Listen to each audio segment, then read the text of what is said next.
اعوذ باللہ من الشیطان الرجیم، بسم اللہ الرحمن الرحیم۔ اور یوں مغلیہ سلطنت کا آخری سورج ہمیشہ ہمیشہ کے لیے غروب ہو گیا جب ہندوستان کے آخری شہنشاہ بہادر شاہ ظفر کو بحری جہاز میں بٹھا دیا گیا۔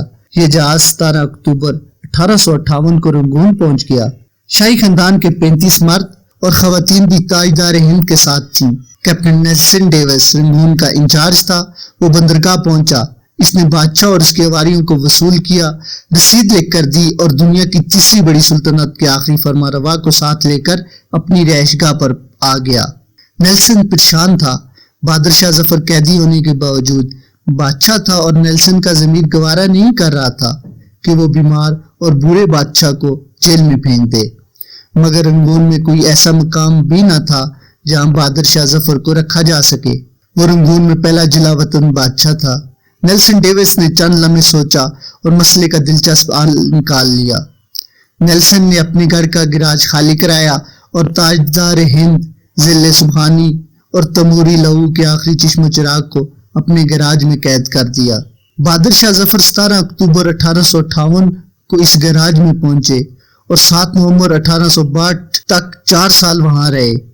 بہادر شاہ ظفر نے اپنی مشہور زمانے غزل لگتا نہیں دل میرا اجڑے دیار میں اور کتنا بدنصیب ہے ظفر دفن کے لیے اسی گراج میں لکھی تھی۔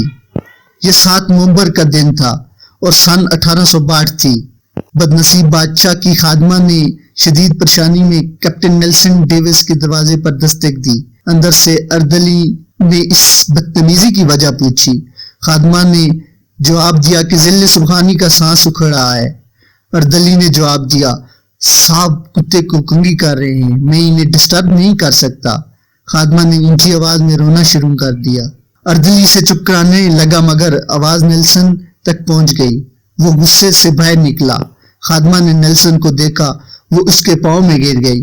وہ مرتے ہوئے بادشاہ کے لیے گراج کی کھڑکی کھلوانا چاہتی تھی۔ بادشاہ موت سے پہلے آزاد اور کھلی ہوا کا ایک گھونٹ بھرنا چاہتا تھا۔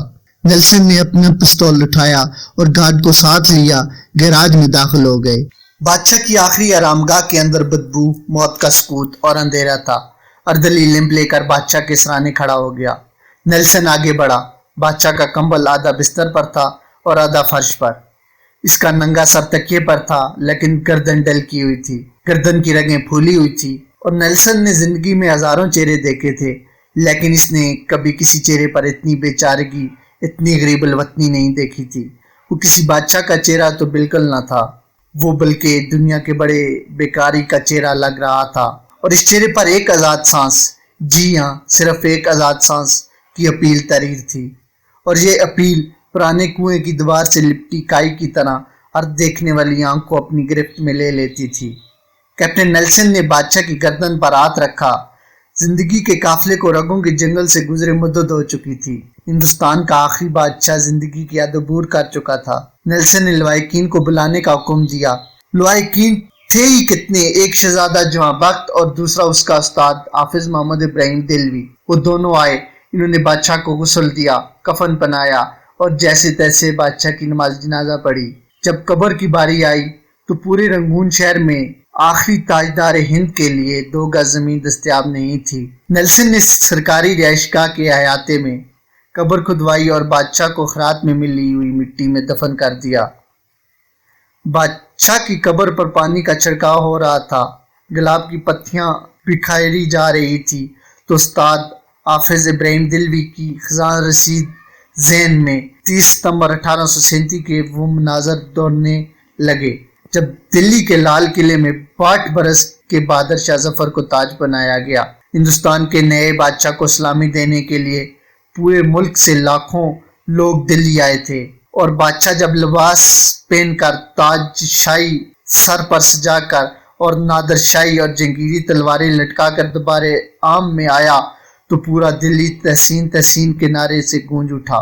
نکارچی نکارے بجانے لگے، فوجی سالار تلواریں بجانے لگے اور لوگ رقص کرنے لگے۔ استاد حافظ محمد ابراہیم دہلوی کو یاد تھا بہادر شاہ ظفر کے تاج پوشی کا جشن 7 دن جاری رہا، اور ان 7 دنوں میں دلی کے لوگوں کو شاہی محل سے کھانا کھلایا گیا، مگر 7 نومبر 1862 کی اس ٹھنڈی اور بے مہر صبح بادشاہ کی قبر کو ایک خوشالحان کاری تک نصیب نہیں تھا۔ استاد حافظ محمد ابراہیم دلوی کی آنکھوں میں آنسو آ گئے۔ اس نے جوتے اتارے اور بادشاہ کی قبر کے ایک سائیڈ پر کھڑا ہوا اور سورۃ توبہ کی تلاوت شروع کر دی۔ حافظ ابراہیم دلوی کے گلے سے سوز کے دریا بہنے لگے۔ یہ قرآن مجید کی تلاوت کا یا پھر استاد ابراہیم دلوی کے گلے کا سوز؟ کیپٹن نیلسن ڈیوس کی آنکھوں میں آنسو آ گئے۔ اس نے ہاتھ اٹھایا اور اس غریب الوطن قبر کو سلوٹ پیش کر دیا، اور اس آخری سلوٹ کے ساتھ ہی مغلیہ سلطنت کا سورج ہمیشہ ہمیشہ کے لیے غروب ہو گیا۔ اگر کبھی رنگون جائیں تو آپ کو ڈیگن ٹاؤن شپ کی کچی گلیوں کی بدبودار جھگیوں میں آج بھی بہادر شاہ ظفر کی نسل کے خاندان مل جائیں گے۔ یہ عبرت کا کشکول بن کر اسی طرح تاریخ کے چوک میں بھیک مانگتی ہیں، لیکن ہمارے حکمرانوں کو یہ حقیقت سمجھ نہیں آتی۔ یہ خود کو بہادر شاہ ظفر سے بڑا بادشاہ سمجھتے ہیں۔ اللہ تعالیٰ سے دعا ہے کہ اللہ تعالیٰ ہمارے تمام صغیرہ کبیرہ گناہوں کو معاف فرمائے۔ آمین ثم آمین۔